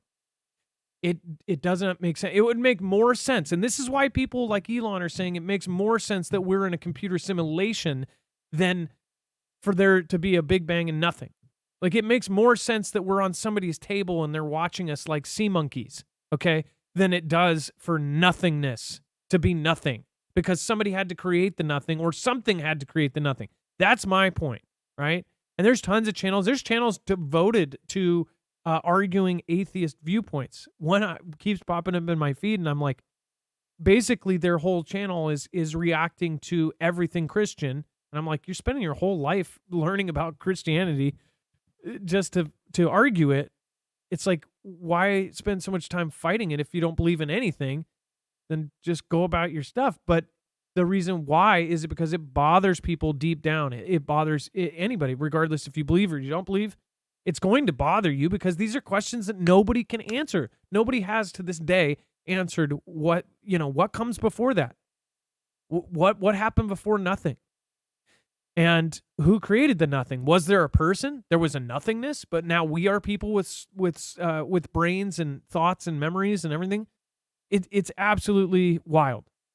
And now they're saying that the near-death experiences, right? They say, oh, it's probably this. I mean, most of you have probably heard of DMT, dimetro, blah, blah, blah. I can't say the whole name, but it's a chemical that your brain makes when you're born and when you die. And they can artificially make it. They can make it somehow. I did it on accident once. There was a BONG. There were actually two BONGs in the bathroom when I was, I don't even think I was 20 yet, but there were two BONGs in the bathroom, and one had a little stick-it note. One was empty. One had a full, looked like green stuff in it. And I said, oh, and it had a little Post-it note and said, eat me, drink me, use at your own risk. And it was like an homage to Alice in Wonderland, like eat me, drink me, like you grow or you drink. Well, before I was even done, I inhaled. My friend ran into the room and grabbed the BONG out of my hand, and everything went matrix. Red dots, everything. He turned into dots. It wasn't like a trip. It was like the world went into a digital realm. It was crazy. I mean, it was, the Matrix green. It was like that, only it was red. And all of a sudden, I was flying up through the sky, and it wasn't like a sky. It was like I was flying through a digital world up to God. I talked to God. At least that's what I thought at the moment. And there's a point to this, and I thought I was dead. I said, I can't die. And at the time, I only had one kid, and I said, I'm a father. I can't die. And apparently, everybody around me, all my friends, are laughing about it, and they're hearing me say these things, and I'm talking to God. And in the meantime, they grabbed the BONG out of my hand. They lied me down on a bed, and this thing I thought it lasted hours. I was talking to God. I was there. It ended up lasting like 2 minutes, and it was from this chemical. And this is why I tell you, it was like sprinkled on the thing. It is by far, and in my 20s, I did all sorts of stuff. In my teens, I tried whatever people were doing at the party. This was entirely different. It was so nuts. And this is the same chemical your brain produces when you're born and when you die. And I don't suggest it to anybody. I was very afraid I was going to perish. Once I came out of it, at that point, I'm at friends' houses and we've been partying for like a day. I said, oh, can I do it again? They said, no, you can't. You have to wait like 2 or 3 days, or they said 2 or 3 hours, and it would not work like it did. And they said, because it is such a thing that like it processes different. So for me, I thought, man, this is as close to like actually talking to God. I thought I did. I felt like, I don't know, I might have. But it makes me think that, yes, there's part chemical, but there's also part something else there. Like there's something beyond just when you die. They're saying that I believe this could actually be the DMT chemical being made. But I don't think that's the end of the story, because there's something greater there, in my opinion. It says that scientists have witnessed the brain patterns in dying patients, and during an expansive multi-year study led by Sam Parnia, the intensive care doctor and associate professor at Department of Medicine, it says researchers have observed 567 patients in 25 hospitals around the world as they underwent cardiopulmonary resuscitation after suffering heart attacks, most of which were fatal.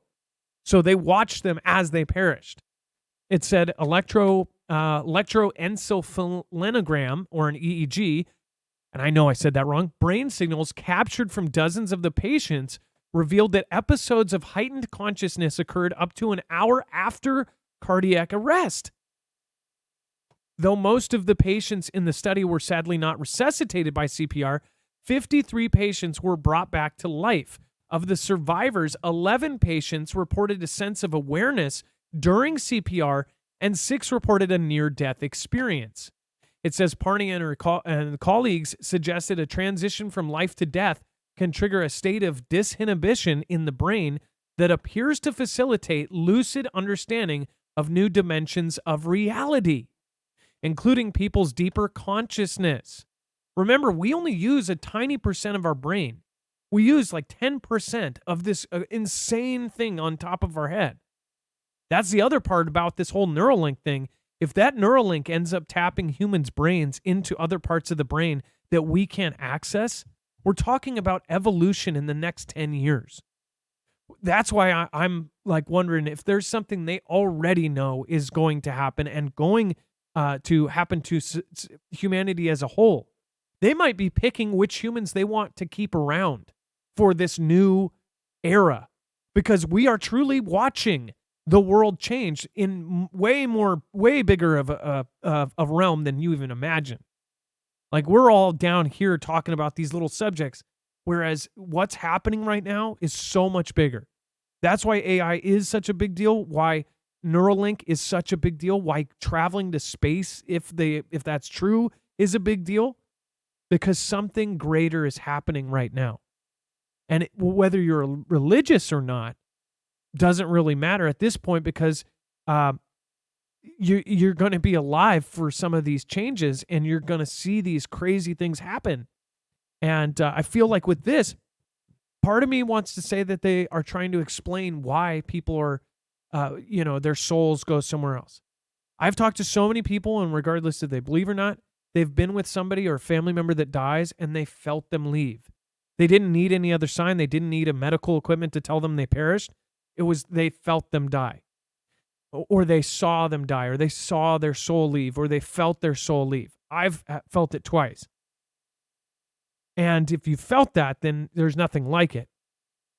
But it's like scientists want to explain why these things happen, and they want to explain why maybe 6 out of the 11 people that survived, why now they have a crazy new look on life.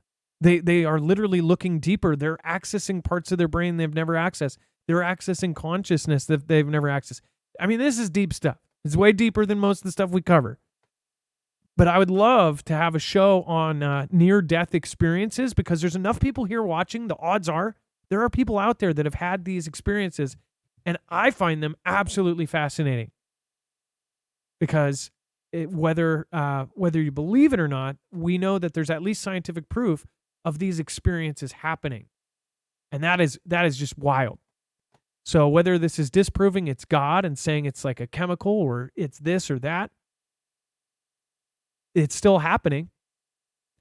And then the internet is mocking Elon Musk for wearing his cowboy hat backwards, but a Stetson Pro says it's correct. Stupidest thing, and this is what people are talking about at the water coolers, is whether his hat is backwards or not. I didn't really notice when I saw the whole thing there. But what I will say is this is what people are talking about versus what they should be talking about.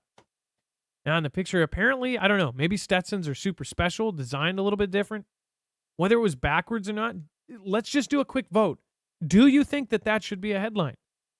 1 for yes, 2 for no. And then Dex, go ahead. I just think it's crazy that this is what they dig in on. When I say they, I look at it, well, sure, I love your point. Should anybody even be talking about this? Because it's like a major distraction, as opposed to the real point of what he was trying to get across when he was there. But it's funny that all of the Elon detractors, that they always go after him for whatever they can. This is what they latched onto. And they were actually wrong. They were wrong from the get-go. It didn't take a Stetson Pro to tell you. Everybody know, well, I should say everybody. Anybody that has a cowboy hat or has ever owned one knows that the buckle or the feather, if you have one, or the ornate piece that's in the brim that goes around the strap is always on the left. But they're all freaking out because the brim of his hat was shaped in a way that it looked like it was backwards. It's just asinine. And that's what we got to talk about, as opposed to He's at the look border. at where he is. He's at the look at what's behind him. Look at what he's showing. Look at the fact that he went to probably one of the most dangerous locations on the border and showing thousands of people sitting there from daily processing. It's a perfect example, Dex, of the argument. So you say, well, this is why I believe this argument. Here's my legitimate evidence of my argument. And they go, you're ugly. You're stupid looking. Your shirt's on backwards. That's not an argument. That's not even a point. That is headlines around the world. People on Twitter all over. His hat's backwards. No, it's not. This is what our world's come to. I would think that these monkeys,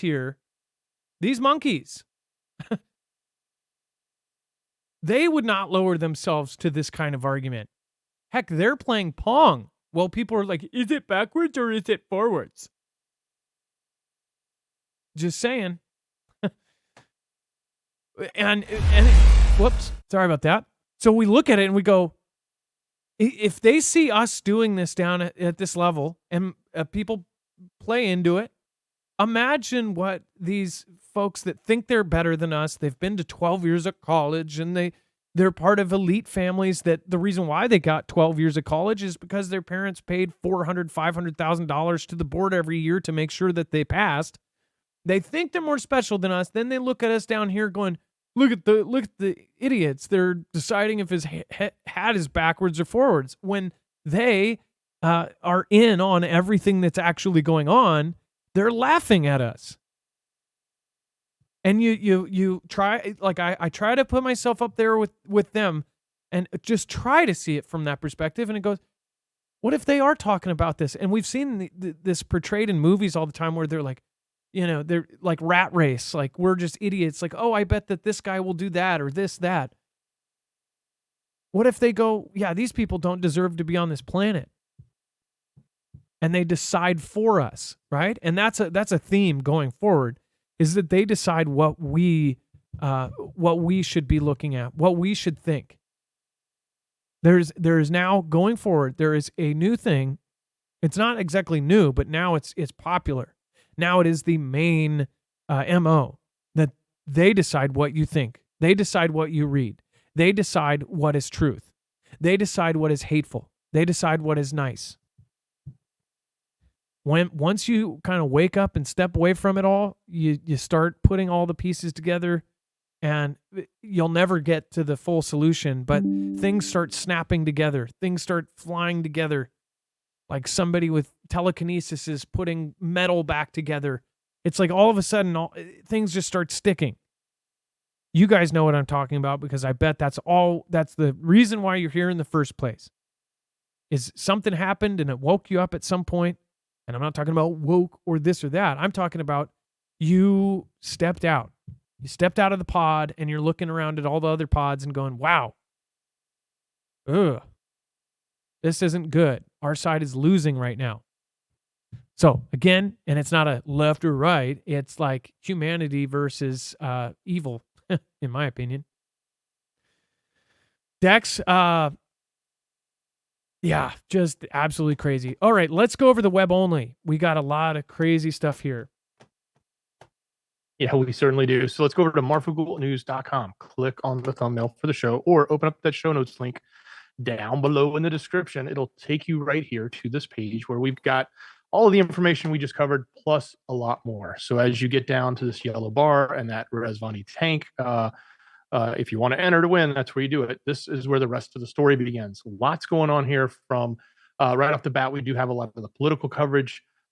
Specifically, though, the government shutdown is the big topic. And of course, it's very politicized, because that's why we're shutting down, is because the politicians on opposite sides want to fight over how they're going to fund and what they're going to fund. So that's, at the end of the 30th is coming up. And when that happens tomorrow, that is the end of the budget. And if there's not a new budget in place, then the government shuts down. So, which I guess for the most people means Monday when they go to work, they won't be going to work unless they are working for free, which some people may be doing if they're in an essential job like air traffic control. But at the same time, there are people that won't work for free and are going to say, I'm not coming in, I'm sick, because they know they're going to be furloughed and not actually get paid for that time. So we may actually see delays, things like flight delays. We may see lots of other things, including things like, maybe Social Security checks aren't coming out on time or other things like that that are very critical and important to us. And funding won't be there for certain things. Talking about those floods in New York, not that those are the type of floods necessarily that FEMA gets involved in, but we've seen others where, the flood checks come out or they try to help people with that money won't be there. None of those services will be made available, only essentials. So anyway, we'll see what happens. That's all covered here if you're looking for it. Of course, we've got the T-Man stuff. Even Melania now finally in the news. Not she is, but they're saying that she's doing something. Of course, it's a negative piece against the T-Man, but that's there, along with the rest of the political coverage that sort of comes for the end of the week here, including RFK, who's apparently saying he's going to be independent now, or at least that's what they're saying. They're saying he's going to run as instead of being on the ticket that he was trying to be on, but didn't seem to be getting any love from his side of the political spectrum. So moving out of that, getting out of the political stuff, there's definitely a lot more coverage going on. Of course, we've got the obligatory Elon stories where they talk about him, as well as we've got some other stuff going on with RFK. He made some interesting statements that are also related to, I think, home ownership and the corporations and investments and things that we've talked about here quite a bit. So if you want to see what he had to say about it, it's kind of interesting. And by the way, also at the end of this month, and as it took place today, General Milley is now gone. He left. They applauded him on his way out the door. And that happened. And of course, he had to make some remarks. So I think that sort of sums up some of the what's happening with the government, what's happening with the political stuff. Definitely got the coverage for Russia and UKR and what's happening there. So that's all of that is covered as well. Plenty of updates on the different skirmishes here, movements there, what has happened at this location and that location. And then we do have stuff up going on about the border. So if you're looking for that information, it's on here as well. Apparently, they've charged somebody with Tupac's murder. So that's in the news. If you want to learn more about it, that's your thing. It's there. And some interesting stories coming out of Ohio. This has been talked about quite a bit. It's not brand new. It's been talked about over the last month or so. The number of missing reports for kids and whatnot in that state has been significantly higher than normal, especially compared to other states of its size. And there's some statements that have come out from the police there too, which is also kind of interesting. So if you want to see that, go take a look. It's on the website. It definitely is deserving of your attention. I would highly recommend you take a look at least what was happening and what they're saying, which I think is a little off in my opinion, but that's just my opinion. And then of course, all the caller information is right here, links to channels, links to and videos that we had shown you or needed to show you. So it's all right here on the website, marfooglenews.com.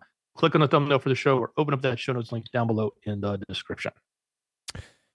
As far as the government shutdown thing, it seems to me like now it's every year. I mean, isn't that a bad sign that it's happening a lot? Or has this happened throughout, has this happened every couple of years for forever? Or is it just the last 10 years that we've had several of these where we're almost going to shut down, or they are saying government shutdown is going to happen?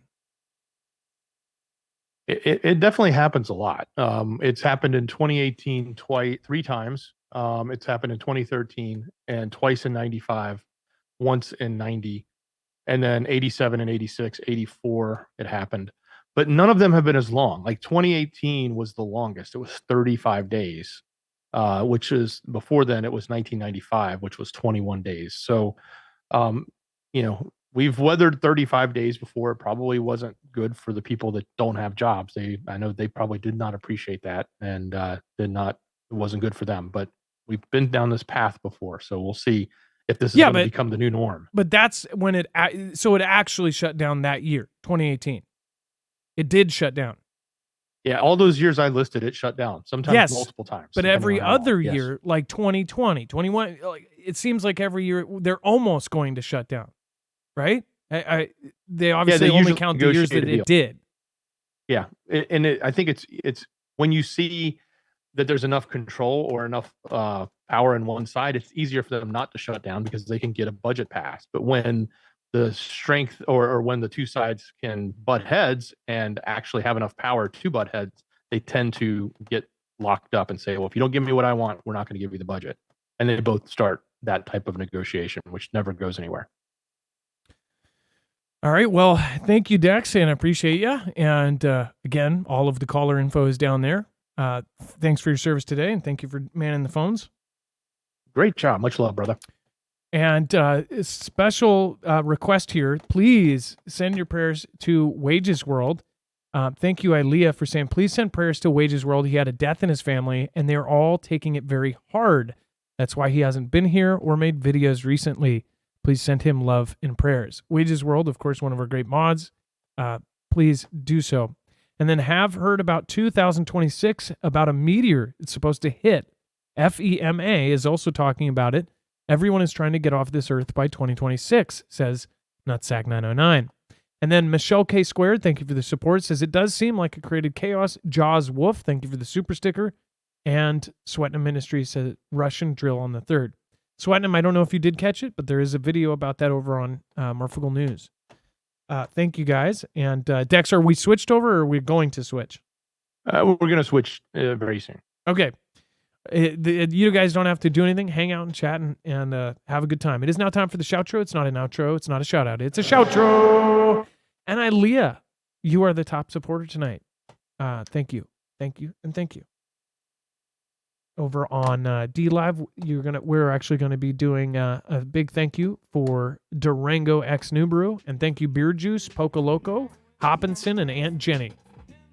The next week you just won't care. In the next week I'm going somewhere. In the next week you just won't care. In the next week I'm going somewhere. In the next week you just won't care.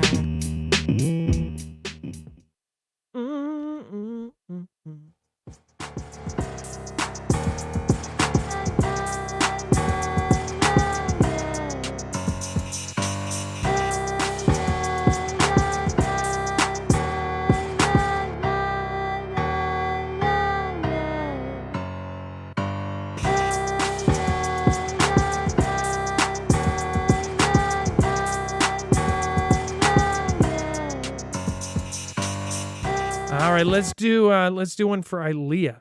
Let's start a new one.